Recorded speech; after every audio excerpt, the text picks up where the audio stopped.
If even one guard moves, it'll be a disgrace broadcast to billions, Captain Bannister had said. No exceptions, not even for grief. But as the Queen's coffin passed, one man broke ranks with a salute that silenced the entire nation. So, what personal truth made Lance Corporal Winslow defy the most sacred protocol of his career? Before we answer that, press the subscribe button and drop a comment below telling us where in the world you're watching from. Now, without further ado, let's get into it. Black boots of Lance Corporal Clark. Winslow remained perfectly still against the grey pavement of Westminster Abbey's grounds. His scarlet tunic stood in stark contrast to the sea of black surrounding him, the gold buttons gleaming despite the overcast sky. 8 years of service in the Queen's Guard had perfected his ability to remain motionless for hours, his face betraying nothing of the thoughts churning beneath the surface.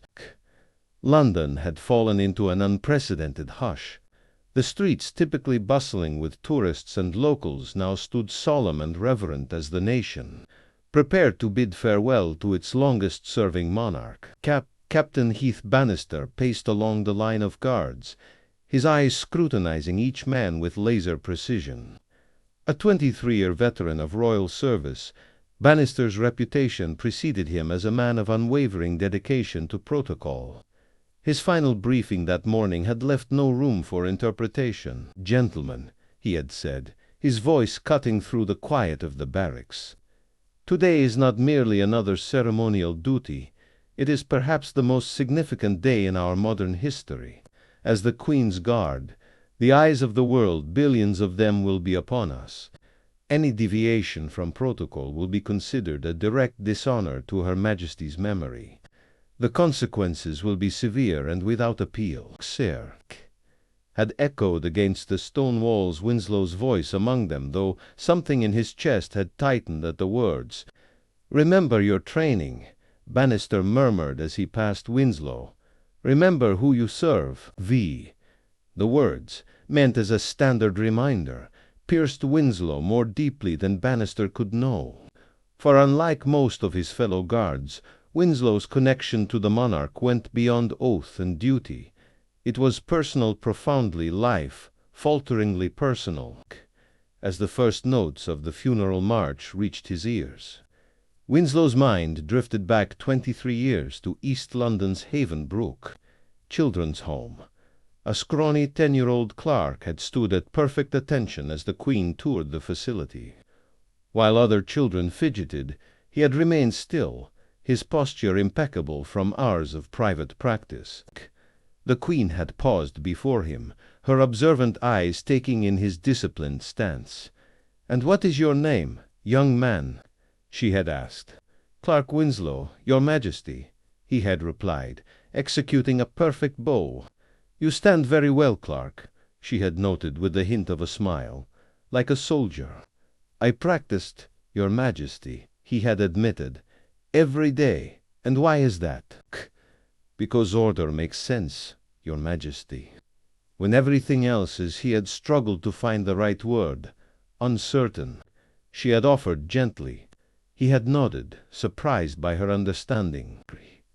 3 weeks later, he had been called to the director's office and informed that a place had been arranged for him at prestigious Westfield. Academical expenses covered by the Queen's personal charitable foundation. That single moment of royal attention had altered the trajectory of his life completely.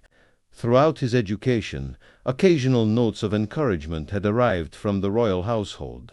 His path to military service and, eventually, the Queen's Guard had felt preordained, his way of honoring the monarch who had changed his life. Now, as the funeral procession came into view, those memories sharpened in Winslow's mind. The woman who had made everything possible for him was making her final journey. He was to stand motionless as she passed, offering nothing more than the same ceremonial respect he would show to any monarch. The rhythmic beat of muffled drums marked the cadence of the approaching procession.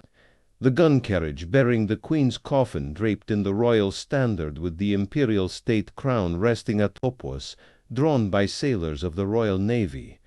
Behind walked senior members of the royal family, their faces composed, though marked with the unmistakable weight of grief. Winslow's training had prepared him for this moment. 8 years of standing motionless through rain, snow, and scorching heat had conditioned his body to remain still despite discomfort. What his training hadn't prepared him for was the tide of emotion that surged as the coffin drew closer. Every inch of the procession's approach tightened something in Winslow's chest. The woman who had seen potential in a lonely orphan boy, who had extended her hand when no one else would, lay within that coffin. Her voice, which had once asked about his name in a children's home hallway, was silent forever. As the coffin drew parallel to his position, Winslow maintained his outward composure. But his mind raced with memories: the letter announcing his scholarship, his first day at Westfield in a uniform that actually fit him, the pride in his commanding officer's voice when he was accepted into the Queen's Guard, each achievement connected by an invisible thread to the woman now passing before him for the final time. The realization crashed over him with unexpected clarity. His entire sense of purpose had been shaped around honoring the Queen's faith in him. Now she was gone, and with her the witness to his journey from abandoned child to Queen's Guard. A slight tremor began in Winslow's white-gloved hands. Moisture gathered at the corners of his eyes. Through his peripheral vision, he caught Captain Bannister's attention shifting toward him, perhaps sensing the battle raging beneath the scarlet tunic. The captain's expression hardened a silent warning in his narrowed eyes. The coffin was now directly before Winslow. In that moment, the enormity of loss struck him not as a guard, but as Clark Winslow, the boy from Havenbrook who'd been given a chance. His military training provided a singular focus: maintain position, remain motionless. But another voice, equally powerful, rose within him. How could stillness possibly express what she had meant? How could silence honor the woman who had spoken words that changed his life? Battle between training and emotion, between protocol and gratitude, raged within him. As the coffin began to move past, in seconds she would be gone, and the moment to acknowledge the personal debt he carried would have passed forever. Winslow made his decision with the precision that had characterized his entire career.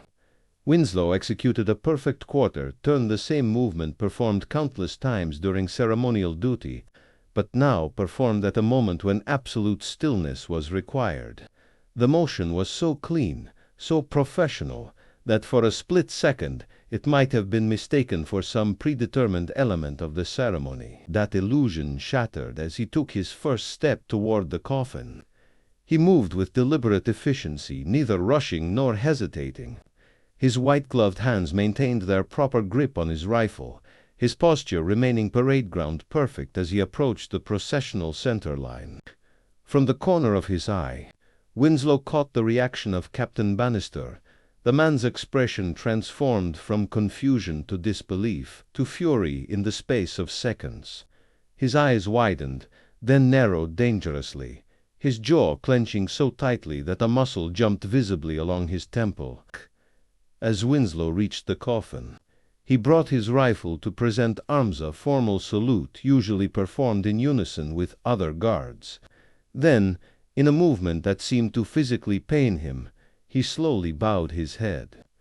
The first tear fell onto his scarlet tunic, creating a small dark spot on the pristine wool. Another followed, and another, as the rigid self-control that had defined Lance Corporal Clark Winslow for years finally gave way. "Thank you, ma'am," he whispered, his voice barely audible even to himself, "for everything." The gesture triggered a wave of similar responses. A woman lowered her head. A young soldier offered a formal salute. More astonishing was the reaction from the royal procession itself. The eldest prince gave an almost imperceptible nod toward Winslow. One of the younger royals discreetly wiped away a tear. Captain Bannister had recovered from his initial shock and was now moving purposefully toward Winslow. his face a mask of professional control belied by the dangerous flush creeping up his neck. Two other senior guards moved from their positions in response to Bannister's subtle hand signal. Winslow made no attempt to resist as they flanked him. With a final glance at the coffin, he allowed himself to be escorted from the procession route, his eyes still streaming with unchecked tears. "Get him inside now," Captain Bannister hissed as they reached the side entrance to Buckingham Palace. "Out of sight before the international press makes this worse than it already is." Winslow said nothing as they led him through corridors he knew well from years of service. His mind had emptied of all thought save one. He had honored his queen properly at last. Whatever came next, court-martial, dishonorable discharge, public disgrace, he would face it without regret. The antechamber door closed with a heavy thud that seemed to punctuate the end of Winslow's career. Bannister paced before him, the controlled fury in his movements reminiscent of a caged predator. 8 years, Bannister finally spoke, his voice dangerously quiet. 8 years of service, and you choose today of all days to disgrace your uniform, your regiment, and the very monarch you were supposed to honor. When Winslow offered no response, Bannister moved directly into his line of sight. "Explain yourself, Lance Corporal." "Now, no justification, sir, only a reason," Winslow replied, his voice steady despite the emotion still evident in his reddened eyes. "I suggest you share this reason immediately, because from where I stand, I'm looking at grounds for immediate dismissal from the Guard." "I would prefer to provide my full account at the formal hearing, sir," Winslow replied. Bannister's face flushed darker. "You do not dictate the terms of this situation, Lance Corporal. Your career is hanging by a thread so fine it's practically invisible." A junior officer interrupted with news that Colonel Fletcher required an immediate report. Before leaving, Bannister ordered Winslow to surrender his ceremonial items and informed him of his immediate suspension pending a formal tribunal.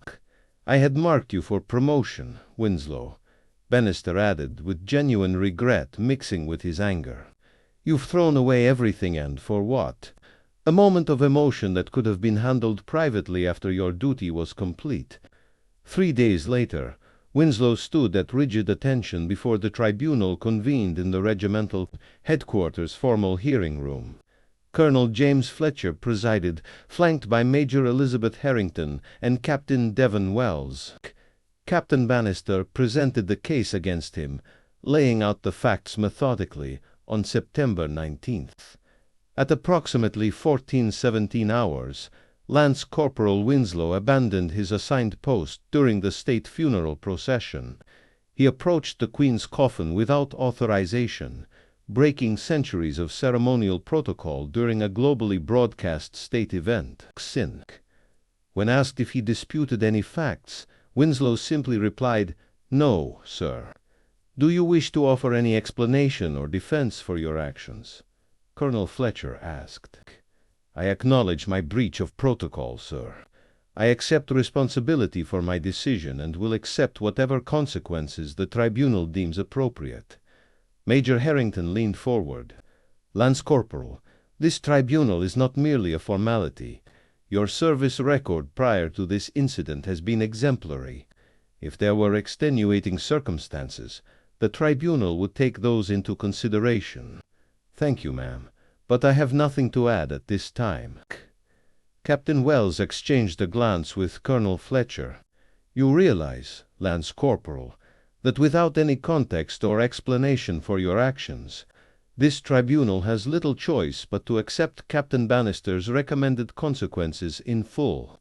"I understand, sir." The tribunal recessed for deliberation. Left alone, Winslow finally allowed his rigid posture to relax slightly. The reality of his situation settled upon him with crushing weight. 8 years of service likely to end in disgrace. Yet beneath the weight of these consequences, a small measure of peace remained. He had acknowledged his debt to the Queen in the only way that felt true. Nearly an hour later, the door opened again. Captain Bannister entered first, his expression unreadable, followed by the tribunal members. Lance Corporal Winslow, Colonel Fletcher began. This tribunal has reviewed the evidence presented regarding your actions during Her Majesty's funeral procession. We have considered Captain Bannister's recommendations and the regulations governing ceremonial duties. Winslow braced himself for the formal pronouncement of his dismissal. However, Fletcher continued, a new factor has been introduced for this tribunal's consideration. The heavy oak doors at the rear of the chamber swung open, drawing all eyes.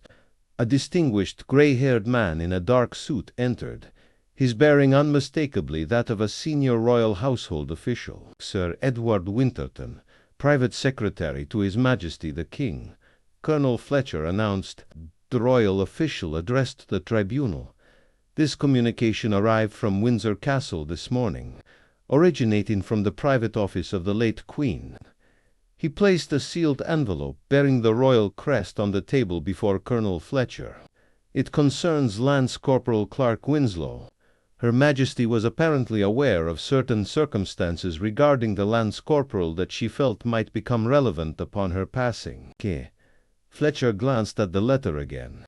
According to this communication, you were personally selected by Her Majesty for educational sponsorship through the Queen's Trust at the age of 10 following a visit to Havenbrook Children's Home in East London. Captain Bannister's head snapped toward Winslow, surprise evident in his expression. The letter indicates that Her Majesty maintained a particular interest in your progress throughout your education and subsequent military career. She apparently received regular updates on your achievements. Winslow's carefully maintained composure began to crumble. I didn't know she continued to follow my progress, sir. Edward spoke again. Her Majesty was quite selective in the educational sponsorships she personally approved. Yours was one of only 17 such direct interventions during her 70-year reign. Colonel Fletcher cleared his throat. Lance Corporal Winslow, in light of this new information, I believe the tribunal would benefit from hearing your full account of your connection to Her Majesty, sir. With respect, he began, his voice finding strength as he continued. Everything I am, I owe to Her Majesty's intervention. And so Winslow told his story, the orphaned boy at Havenbrook, the education that would have been impossible without her intervention, the purpose he had found in service to the Crown. When I saw her coffin passing, he concluded, I realized that she would never know how completely she had transformed my life. That one moment of her attention had taken a boy with no future and given him purpose, direction, identity. I had never told her properly, and suddenly it was my last chance. Captain Bannister spoke up. Why didn't you share this context immediately after the incident? Or with the tribunal when given the opportunity? Winslow met his captain's gaze directly. Because it wouldn't have changed the fact, sir. I broke protocol. I left my post during a state ceremony. My personal reasons, however meaningful to me, don't negate the breach of duty, sir, Edward added quietly. Her Majesty was known among the household staff for valuing the personal over the procedural when circumstances warranted. While she was the embodiment of protocol in public, in private she often remarked that rules existed to serve people, not the reverse. As Sir Edward departed, he paused beside Winslow. Lance Corporal, Her Majesty would never have expected such a personal sacrifice in her honor, but I believe she would have understood it. When the tribunal reconvened with their decision, Colonel Fletcher's expression was grave but not harsh. Lance Corporal Winslow, he began, the breach of protocol during a state funeral cannot be overlooked or dismissed regardless of motivation. Such events depend upon absolute adherence to established procedure. Winslow nodded almost imperceptibly. However, Fletcher continued, this tribunal also recognizes that the monarchy you serve is not merely an institution of rigid protocol, but one that has endured for centuries through its ability to balance tradition with humanity. Her Majesty herself exemplified this balance throughout her reign. The colonel lifted a document bearing the regimental seal. Therefore, It is the decision of this tribunal that you will be suspended from ceremonial duties for a period of 60 days, during which time you will undergo refresher training in ceremonial protocol under Captain Bannister's supervision. Winslow blinked in surprise. Upon completion of your suspension, you will be reassigned to ceremonial duties at Windsor Casula, posting that we believe will allow you to continue your service in a manner that honors both your commitment to the Crown and your personal connection to the late Queen," Major Harrington added.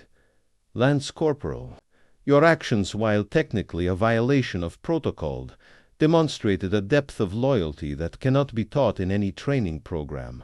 As the tribunal members departed, Captain Bannister approached Winslow. "You should have told me," he said quietly, "about your history with Her Majesty." "Would it have changed your assessment of my actions, sir?" Winslow asked. Bannister considered this. "No, the breach would still have been a breach." He paused. "But I might have understood it better."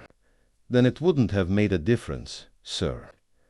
A hint of a smile touched Bannister's lips. "Your retraining begins tomorrow, Lance Corporal. I expect the same dedication you've shown throughout your service, perhaps with a slightly better grasp of when protocol must remain inviolable." "Yes, sir." "And Winslow," Bannister added as he turned to leave, "protocol exists to honor tradition. But the Queen's greatest tradition was compassion. Remember that during your service at Windsor, 6 months later, Lance Corporal Clark Winslow stood at his post in St. George's Chapel at Windsor Castle, the late afternoon sunlight streaming through the stained glass windows. A young recruit approached, maintaining a respectful distance. "Lance Corporal Winslow?" he asked quietly. "Yes," Winslow replied, not breaking his forward gaze as protocol required. "I joined because of you, sir," the recruit said. "What you did at the funeral, it showed that behind all the ceremony, the Guard is made up of real people who truly care about what they're protecting." Winslow allowed himself the smallest acknowledgement, a slight inclination of his head. "What's your name, recruit?" "Phillips, sir. James Phillips." "Remember your training, Phillips," Winslow said formally, though his voice carried a warmth that his rigid posture did not betray. "And remember why we stand guard. It's not just about the protocol. It's about what the protocol protects." As the chapel emptied for the evening, Winslow remained at his post, the silence enveloping him like an old friend. His gaze fell momentarily on the Queen's resting place. The monarch who had changed his life now lay at peace. Her long service concluded. His own service continued, transformed by that moment of breaking protocol, but ultimately strengthened by it. In the quiet of the chapel, with only the weight of history as witness, Lance Corporal Clark Winslow stood guard not merely over a stone marker, but over the legacy of a queen who had understood that sometimes the greatest loyalty is expressed not in rigid adherence to rules, but in the human heart that beats beneath the scarlet tunic. Have you ever witnessed a moment when strict protocol gave way to genuine human emotion? How did it make you feel? And what do you think matters more in the end, unwavering adherence to tradition or the authentic expression of gratitude and respect? Share your thoughts in the comments below. We'd love to hear your perspective on Lance Corporal Winslow's story. If this tale of dedication, gratitude, and the complex balance between duty and personal connection moved you, please hit that like button and subscribe to our channel. Don't forget to tap the notification bell so you never miss our daily uploads. Our previous videos are appearing on your screen right now. Check them out next. We'll see you tomorrow with another powerful story that will touch your heart.